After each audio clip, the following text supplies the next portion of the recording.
ഈ വള്ളിച്ചെടി പറമ്പിലെ പുല്ലുകൾക്കിടയിൽ ഇടയ്ക്ക് കാണാറുണ്ട്. കാണുമ്പോൾ ഞാൻ പറിച്ച് കളയും, ഏതോ സാധാരണ വള്ളി എന്നേ ഞാൻ വിചാരിച്ചിരുന്നുള്ളൂ. അതിനിടയിൽ കുറച്ച് ദിവസം വൈകി, അപ്പോൾ വള്ളി കുറച്ചുകൂടെ വളർന്നു.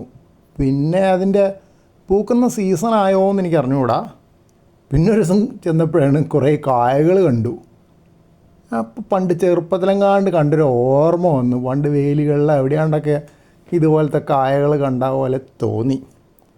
അപ്പോൾ പിന്നെ സാധാരണ ചെയ്യണ പോലെ തന്നെ പറിച്ച് കളഞ്ഞു, മണ്ണൊക്കെ ഇട്ട് മൂടി. പിന്നെ ഗൂഗിൾ ലെൻസ് വെച്ച് സെർച്ച് ചെയ്ത് നോക്കുമ്പോൾ ഇതത്ര വലിയ സന്തോഷമുള്ളൊരു കാര്യമല്ല. അപ്പോൾ പറമ്പിൽ മുഴുവൻ തിരഞ്ഞ് നടന്ന് എവിടെയൊക്കെയാണ് ഈ വള്ളി ഉള്ളത് എന്ന് നോക്കി. അധികം ഉണ്ടായിരുന്നില്ല, അത് കുറച്ച് ദിവസം അവിടെ പോകാൻ വൈകിപ്പോയതുകൊണ്ട് കുറച്ച് വളർന്നു വന്നതാണ്. ഇനിയിപ്പോൾ എന്തായാലും ഈ വള്ളി കണ്ടാൽ വെറുതെ വയ്ക്കാൻ പറ്റില്ല എന്ന് മനസ്സിലായി.